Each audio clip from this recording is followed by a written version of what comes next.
Good evening, everyone. Heavy subject. I hope you're as ready as I am to talk about something that's kind of been bothering me for, I guess, 6 years that I've been at the University of Winnipeg, and for, I guess, 20 years since I started going to school. So let's get started. So, education is our passport for the future. Tomorrow belongs to the people who prepare for today. So what if our education system reflected a genuine diversity model? Now, in Canada, we hype up the word diversity. We hype that shit up all the time. Hype it up. Specifically, with a cultural mosaic trope, and our very, very popular Prime Minister, Justin Trudeau. We're also stereotypically known in Canada for our apologetic attitudes, our maple syrup, our hockey icons, and the selfie king himself, as I mentioned, our Prime Minister. So Canada is built on narratives of diversity, the cultural mosaic trope that consumes outsiders' perspectives of our so-called welcoming nation. To those fleeing prosecution, terror, and war, Canadians will welcome you regardless of your faith. Diversity is our strength. Welcome to Canada. This quote from Justin Trudeau outlines our concept of Canadian politeness and unity, making it quite difficult to convince the general mainstream public that Canada could ever be subject to or producers of discrimination. Now, these false narratives are enforced by a political commentary that appears inclusive on the surface, but remains exclusive in practice. So, some people ask and say to me, Alexa, how could you say Canada isn't a leader of change with a progressive figure like Justin Trudeau? His cabinet is made up of 50% of women, he's a feminist, he welcomed Syrian refugees, he walked in pride, and appointed people of color in the Liberal Party. Hello, we've made it in Canada. But I'd like to challenge that. So some of these so-called left, liberal, progressive sentiments are usually expressed when I'm challenging the Canadian system. Now, the work that I do as the founder of Black Space Winnipeg and host of Raw Colors on CKUW 95.9 FM and the former Racialized Student Commissioner sometimes can make folks uncomfortable. The conversations that I have are pretty controversial. Why? Because I talk about race. A lot of the subjects that people are afraid to. We heard before a lot about vulnerability, and this is what makes me feel vulnerable when we talk about identity, identity politics, where we are in the world, and how race shapes all of that. So it's time to have organic conversations about what makes us uncomfortable. So it's TED Talk, and I thought I'd approach this possibility to have 15 minutes to share ideas that help influence the world. I thought I would speak to my experience as an undergraduate and express the vision I have for diversifying the academy. So in post-secondary education and primary education systems, we are starting to see demands for inclusive practices, diversifying the academy, decolonizing the classroom, and creating courses to educate students on the not-so-glorious past and present of Canada. One example being here at the University of Winnipeg, the Indigenous course requirement, which hasn't always received, I guess, support collectively from the student body, faculty, and staff at the University of Winnipeg, but the efforts for cultural inclusion and representation in the academy are among us. Now, I've said it already, but I'm about to say another word that's gonna put you maybe in discomfort, and I want you to say it with me, okay? Ready? White supremacy. White supremacy. Oh, thank God, we all said it. Let's do another exercise. After the count of 3, I want everybody to repeat this, okay? 1, 2, 3. White supremacy exists in Canada. Okay. If there was any doubt that it didn't before, say this every day when you wake up, and it'll become habit, and you'll start to see it, okay? So this may come as a shock to you if you're hearing this for the first time, but for the people on the receiving end of systemic injustice and oppression, this is no news to us. In order to move forward to dismantling white supremacy in our educational structures, we have to first acknowledge that it exists in our country. So after about 6 years at the University of Winnipeg, I am finally released from my academic sentence with a major in human rights and a double minor in business and conflict resolution studies. Sometimes I feel I barely made it out alive, but I'm here. Now, towards the end of my degree, I began to feel I was paying for a very expensive piece of paper with my name on it. And any undergraduates in the audience might be able to empathize with me, but it has been a quite interesting journey. It wasn't just the sleepless nights, stressful assignments, and painful group activities that had me eager to leave academia as soon as I could, but it was the dismal representation for people of color I recognized within my department. Now, the evidence in which I provide is a history of lived experience. As a woman of color, predominantly in a white institution, it's difficult to pinpoint every single microaggression and racist encounter I've experienced within a classroom setting. Pushing towards a diverse curriculum, faculty, staff, and student body will ensure positive outcomes for the university community.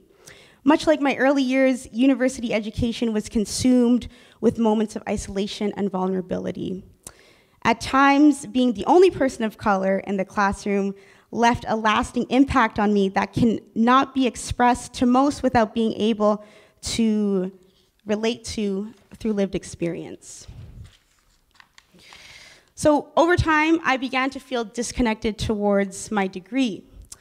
I grew tiresome of hearing perspectives from philosophers like Immanuel Kant and John Locke and Aristotle. What was declared as an academic inclusive space to discover, achieve, and belong, in reality felt empty, bland, and uninspiring. Students of color who consistently learn from white scholars and educators for the entirety of their academic career comes at a cost. The connection between lack of representation from diverse education models is linked to, and can be linked to, success rates of students' ability to excel in their studies. Now, my department was notorious for developing and presenting developing countries as corrupt and broken nations. 6 years of learning about who's the most corrupt African warlord declared by the International Criminal Court, what country owes money to the International Monetary Fund and World Bank, and pushing the white savior Western complex, I grew hopeless for human rights, conflict resolution, and international development studies. And it comes as a great shock to be reminded what's rendered as mandatory in protocol in academia derives primarily from European scholarship. I yearned for that academic therapy I found in classes that centered course material from voices I can relate to. Bell Hooks, Maya Angelou, James Baldwin are the minds I wanted to learn from. I wanted to find on my page, open the textbook, craving those soothing theories that I know would stay with me once I left the classroom. And my vision for diversity in the education system is a simple idea: inspire ways to challenge white supremacy in higher education. And how do we do that? Through action, resistance, and demands for inclusion. Inclusive practices that enhance our education systems for all students, faculty, and staff on campus. So here are a couple tips post-secondary institutions can do to increase visibility and representation and focus on decentralizing whiteness in the academy. So number one, hire people of color and folks who traditionally come from the abjected pockets of society. Number two, decentralize whiteness from course material through different approaches to education. Three, ensure 50% or more of the course syllabus is dedicated to scholars of color, and ensure that you are educated enough yourself to properly engage with those scholars of color. Structure coursework and campus culture around major events that help promote education and awareness of marginalized groups like Black History Month, Asian Heritage Month, Indigenous History Month, Pride, Trans Day of Remembrance, anything that focuses on marginalized groups. And number 5, collaborate with community members and organizations to encourage a more diverse student body with access to scholarship opportunities and better access to education. So back in 2015, I actually submitted very similar recommendations to my faculty at the Global College, expressing my humble yet radical plea to encourage a more diverse model in human rights. From the material to the faculty and staff, our classroom should reflect stronger diversity. Why? Say it with me.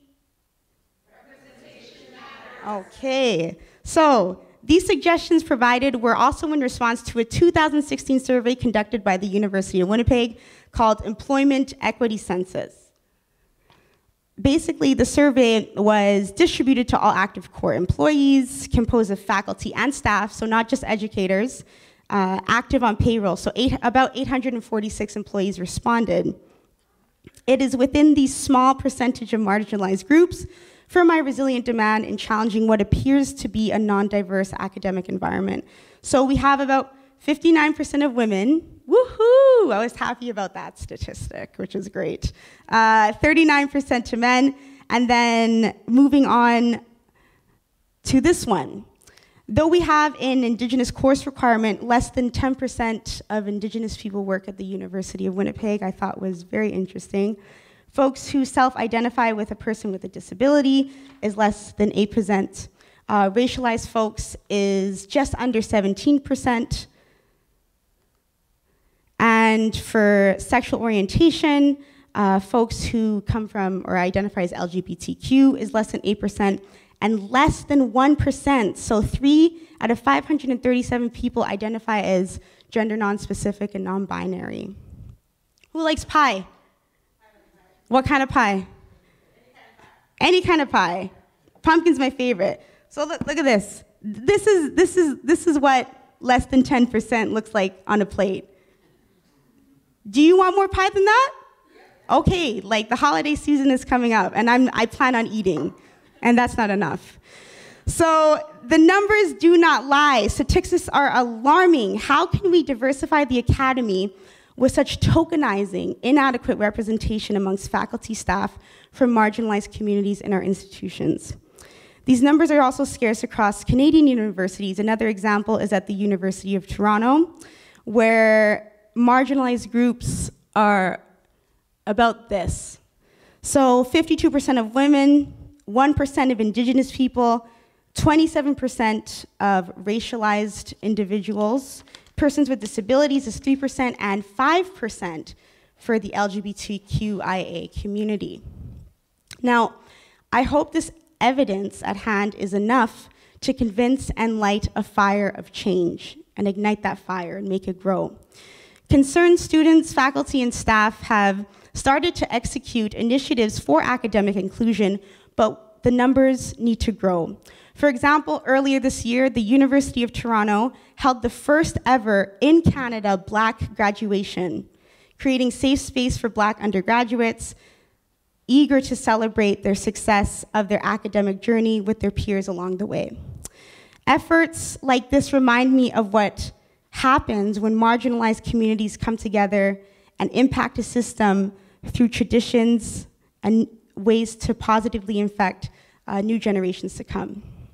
So we're in a very crucial time and have a chance to make history by applying pressure and demanding for stronger diversity policies, approaches in the academy. Imagine this as a call to action.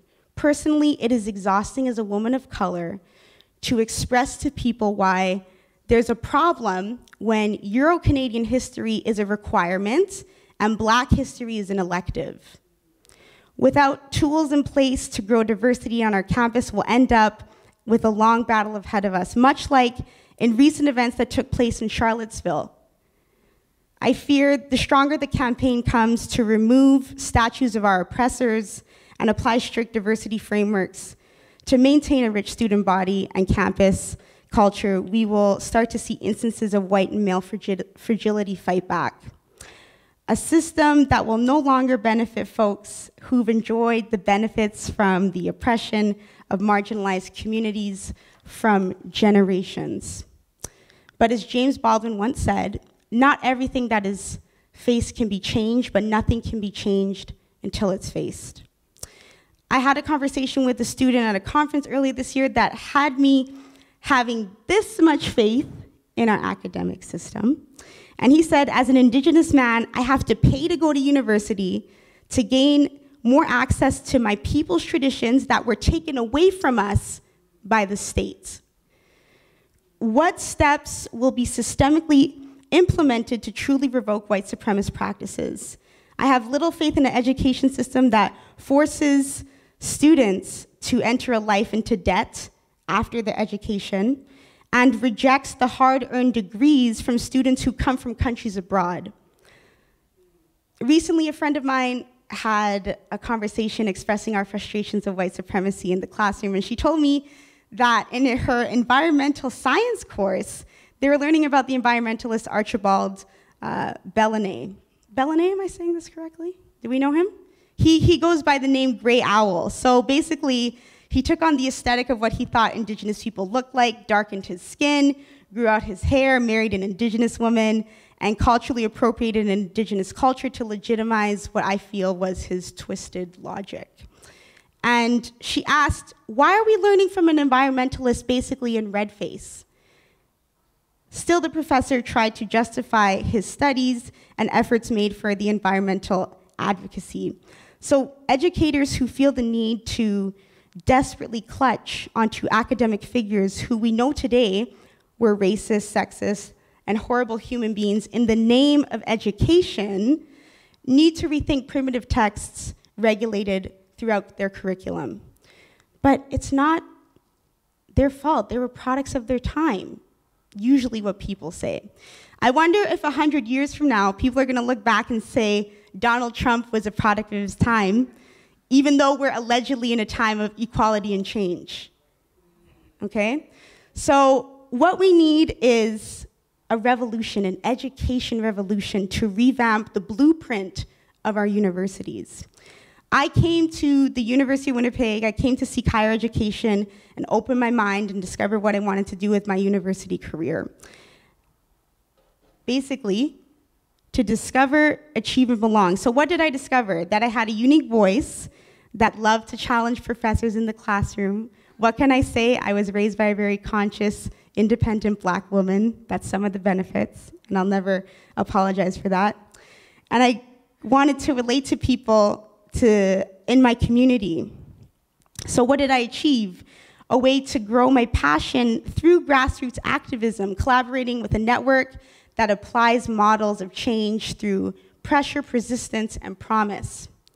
And where do I belong to now? A community that recognizes the importance of these issues that affected marginalized groups. Now, the thirst I have for raw actions of change came from a lack of diversity I noticed within my academic career. If we're truly in a cultural, mosaic, diverse nation, then that should be reflected across all areas of our society. It's 2017, excuse me, and our education system needs to encompass and represent communities across our nation, not just the one pocket of our nation's privileged majority. Inclusive, good quality education is a foundation for dynamic and equitable societies, Desmond Tutu. I hope this was enough to encourage folks to really take action and apply pressure for a genuine, authentic diversity model in higher education. Thank you.